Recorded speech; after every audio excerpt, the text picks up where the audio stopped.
so I had to do it. All right, so I come from an IT background like most of you, and for me, change management was always about IT systems, those IT's complex systems, and we had to manage all its risks, mitigate them, understand their interdependencies, and yes, document those at the minute detail, and finally get that coveted cab approval. So I had that same experience. I took it when I was participating onto my first agile adoption, or so be it, because I won't even call it adoption now. So when I was part of that agile adoption per se, then we used that same experience, documented everything to the minute details in a closed, confined room, and then we configured the first thing, configured the Jira system which we were using, and then voila, we were all ready. We got the approval, and then threw the changes to the people. Something like throwing the spaghetti on the wall, expecting, anticipating, or rather I would say I was praying that some of those changes stick. But unfortunately, it failed. It was disappointing. But on a foresight, it was actually a good, because that gave me some opportunity to learn. I came to a realization that changes predominantly fail because of two reasons. First, when a change is trying to change the way we work, and when a change is trying to change the way I work, there's a difference. We here denotes an organization. An organization has all its people, and an organization's change is basically a cumulative product of each and every individual within that organization and their personal transition. Every individual undergoes through a different intensity, different rate of this emotional roller coaster ride.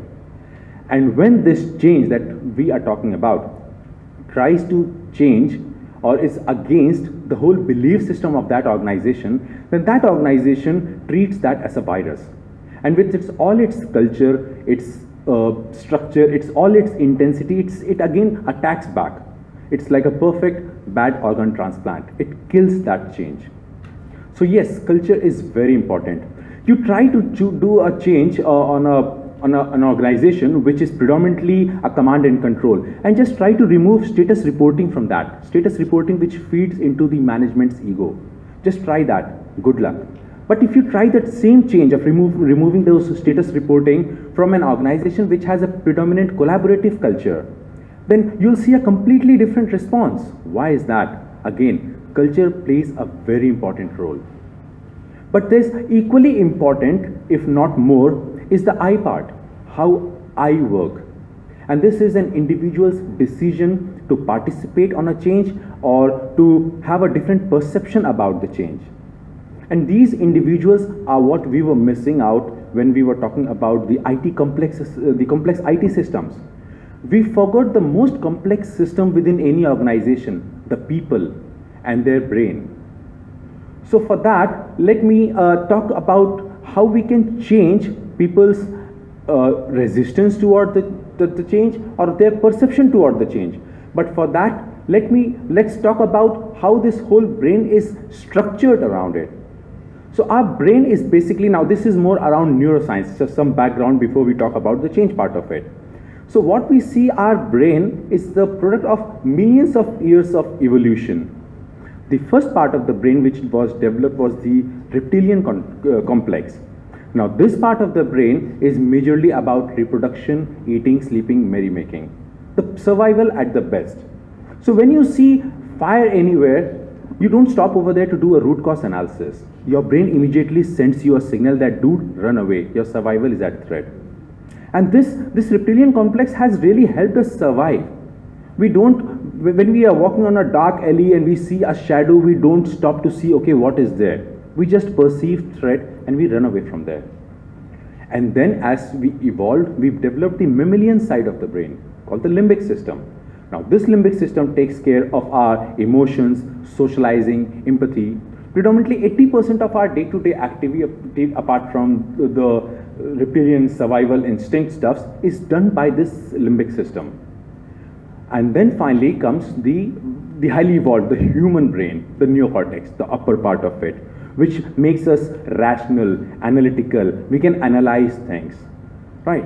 Now, I'll just quickly do one simple game. We do this game. Everybody is, I'm sure, aware of it. We do it for warm-up or ice breaking, but I'll use this in this context. So the game is stop and start. in which everybody gets up. When I give an instruction of start or move, whatever you say, then you just walk around. And when I say stop, you just stop wherever you are, right? The instruction is pretty simple. The only rules are that don't bang on each other, play safe, and don't go outside the conference room. Are we all ready? So please get up. We really have less time and to cover more, so the faster response is better. Use your limbic system. All right, start. Start. Stop. Start. Stop. Stop. All right, so now you saw, just see that when I was saying start and stop, without even a second thought, you were able to process that information. Now if I just change it, and this is pretty simple game. Everybody has done that in their ice-breaking training. Now when I say start, you'll be stopping, and when I say stop, you'll be starting, right? You have already done that. Start. He's basically doing that. He's doing the opposite. When I say start, you will be walking. You'll be stopping wherever you are. And whenever I'm saying stop, you will be walking. Stop. Start. Start. Start. Stop. Stop. Stop. All right, just take your seat back. Right.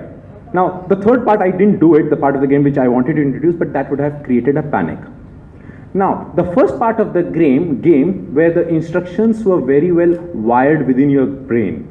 You understood what to do when you hear start and when you hear stop. But and that was completely being driven, it was wired in your brain. The limbic system was taking control, I'll explain that. But on the second part of the game, when I was talking about stop and start in a reverse way, limbic system couldn't interpret that. It immediately gave a control back to the neocortex, the part of the brain which is analytical. You started analyzing this new information. And that's where there was some slow response. People were getting it right, but it was delayed response. Whereas if I would have shouted, fire, danger, or bomb, you would have waited for further instruction. You would have just run. So now what happened was, when I say fire or bomb, your reptilian complex immediately takes the control. That it's a survival problem. Whereas if you heard the instructions which are so very common and you're used to, your limbic system is taking control of that. And when it's something not very usual, you're not accustomed to, your neocortex is taking control of that. Right? This was an example. Now I'll go a background of it. We human, our brain consumes 20% of our overall energy consumption of our body, and that's very huge compared to the size of the brain. And because of evolutionary reason, we have to conserve this energy. So what our brain has developed is, it tries to create those connections within our brain for those repeated activities. And the more we repeat any activity, the more what we call it as a neural network gets created. And what we commonly call it as habit. So these are the habits that gets created within our brain. There are trillions and trillions of habits. And whenever we are trying to learn something new, the first thing brain tries to see is, can I avoid it? Because creating the new neural network consumes energy. And because of evolutionary reasons, we only spend energy where it is really necessary. That's why evolution takes time. Take an example of a keyboard. Do you really think that no other keyboard after QWERTY was ever invented which was better than what we have right now? There were many. But the moment we tried our hand, because apart from other technical reasons, if it was even the best of the best, the moment we try our hand, our brain immediately sends those neurochemical signals that, dude, I've already spent a lot of energy creating those neural networks, those habits. Don't do this because this will involve spending energy and I don't want to do it. Right? Our brain is restricting, and what we call it as a resistance. It's not basically resistance. It is trying to save that precious energy for survival reasons. Right? Take any example or habit of quit smoking, trying to do anything. Basically, our brain is just wired so that as much as information it can get from limbic system, where it is all stored, the hard drive of our brain, and as less as the neurocortex. On a different topic, we send lots of matrices to management, right? Management sees those matrices, but do you really think they take decision based on matrices? No, decisions are already taken based on limbic system, which saves them the energy. And then they use this data just to convince the neocortex that dude, stay still. The limbic system already has its planned layout. It's trying to convince the upper part of the brain of all the activities that it is planning to take. So far, so good. Now, we understood that our habits are the wiring within our brain. But whenever we are talking about introducing a change, it's about trying to convince that part of the brain that how can I unwire and rewire the brain. And it's not so very easy. Changes are never easy. But we still have to do that. And for us to do that, let's convince our brain by trying to be what we call it as emotional response of the brain. We try to trigger the emotional response of the brain. Now, on that note, I'll just use the reference of this. Everybody has this on their desk, just open it. And what we just now spoke was the 3 side of our brain. On the top side. Now, for us to create that response for us to drive that emotional response to the brain, this is really necessary, we engage the brain. And how do we engage the brain? The best way to engage the brain is ask them the question. Give them the objective and tell them that, okay, how do you think you need to participate in the change?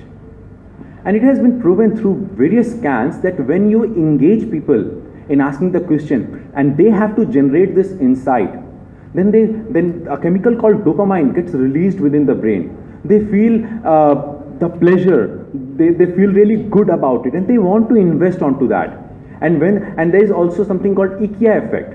When they have constructed or designed their change by themselves, the IKEA cognitive biases, I suppose everybody knows, right? The whole success behind IKEA furniture is because people are making it by themselves. So they are more obsessed with it because they have spent energy around it. And this is the whole IKEA effect behind the change also. Because if you involve them in designing that change, they'll be more passionate about that change. So we have to engage them. And whereas if we don't engage them, we do all the thinking on their behalf. And then what we are doing is we are leaving their brain to wander around. And when they are wandering around, their energy goes toward the negative side. That is, they try to get those toxic neurochemicals from the brain that don't change around it. And rather than being with the change, they go against the change. Right? So we understood that yes, we had to give them the objective, and then we had to engage them with right set of questions. But what questions? Most of us are agile coaches. We know powerful questions to be asked to come to some kind of an insight. But what kind of questions is, again, we went back to the brain and how brain is structured. The brain is 2 parts, right? As even Daniel Kahneman suggested, system 1, system 2. So there is one part of the brain which is looking for, can I do it? The ability aspect, which is basically onto the neocortex. And the motivation aspect of the limbic system, is it really worth doing it? The motivation aspect. So we had to structure our question on the motivation as well as ability aspect. That's very good. But we human don't live in isolation. We are very social animal. Social to an extent that you know what the worst punishment in a jail is? Solitary confinement. So the best way to punish anybody is to just keep them away from the murderers, rapists and convicts. We are so social that we love the company of those unwanted people rather than staying alone. So yes, when we are asking the question about the motivation and the ability aspect, we have to ensure that we are not just asking the personal motivation and personal ability, but also the social as well as structural motivation and ability aspect of it. Fair enough? So basically, now if we look at the third diagram, it just says that I will change my behavior if I see that my leaders and colleagues behave differently. Right? Now this is more around the social part of it. I understand what is being asked and it makes sense. This is the personal motivation and ability aspect of it. I have the skills and opportunities to behave in the right way. This is the first one. I understand was the motivation, personal motivation. The next is the personal ability aspect. And I see that our structures, processes and systems support the change I am being asked to do. This is the structure, the environment around which I am. Fair enough. Now, for me to even introduce that change, there is another, again, sidetrack topic. I have to give them the experience. People change when I share an experience with them. Either I give them the first-hand opportunity to build that experience themselves, or I give a second-hand experience. Even the Agile Manifesto that was written by the 17 independent practitioners, it has the same model. They came and they shared their own experiences. And then when they shared their experiences, some work, even this software, the Agile Manifesto for Software Development was written after the practices of Scrum and XP and other things were already there. So they came, they shared their experiences, and they wanted to build a new belief of comparing the old world to the new world. So that's how it was all written. If you see the Agile Manifesto, it was the customer collaboration over contract negotiation. So they said that our new belief is around contract negotiation, in individuals and interactions over. So they are helping us build the new beliefs based on the experiences that they had. And they hoped, and I am sure they are true, that this new belief will help them create the new actions. And that's what we are supposed to do as a change agent. We try to give them an opportunity to create the first-hand experience, and if not possible, then try to create those experiences somewhere within your organization, or try to create a story and then share with that. That will help them be motivated to participate. Their neocortex will suppress and their limbic system will come forward to invest that much of energy. Fair enough? Now with that, how much time do I still have? Anybody keeping track of time? You still have around 24 minutes. Oh, I was pretty fast. Okay, so here there is a simple worksheet which I would request if you want to fill along with me, and I'll take a very simple example of what Ashutosh had about health, but we can very well use it for any of your organizational context as well. Right, so the first question it asks is, which one area of the existing process or system has a problem? So you can take as a problem within organization. I had this delayed feature delivery. So I'm not getting detail onto how do we find out the problem, because that will be a completely different context discussion. But assume that you found out. I had a problem about the back pain problem, could be.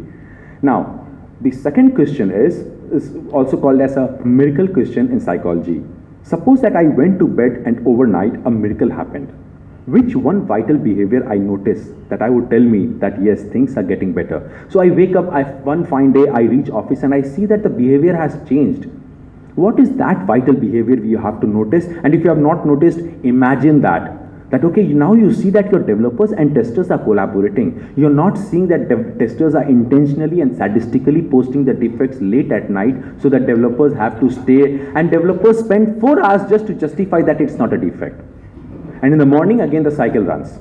So just try to find out what that vital behavior is. And you found out that, okay, I see that the developers and testers are collaborating.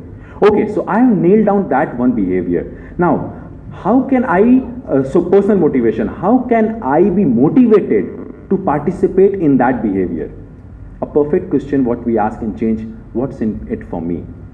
So it's completely different for individuals. You have to, and that's why how we do it. We give this answer sheet, fill in the blank, to people. Let them find out what motivates them. We can't cover all the and these are intrinsic motivations. We can't fulfill all of their motivations, but we try to see where can we find a middle path. Then the next question, and that's where your personal experience, your vicarious experience plays a big role. Second question comes that what skills do I need to have to engage in this behavior? Now, okay, my brain is motivated. It wants to engage in that behavior. But we need to see that whether it has all the skills. It has all the knowledge to participate in that change. So they may say that, okay, I need the training around this particular framework. I'll find out that I delay my fixing of the defect because I don't know that particular architecture. Or in case of me, if I'm talking about health, then my motivation for health is so that I can still stay with my family for longer. I survive without having much of a back pain. And what do I need to engage in this behavior? I need a place, a treadmill, or some workout place, whatever it could be. The second is, how can other people, now this is the social aspect, social motivation. And social motivation is very important. You see, most of the advertisements, we have these actors. This is what about the social, they try to create the social belief that when I see certain actor trying to endorse a product, I believe in that actor, and if that person is endorsing that, then I endorse it.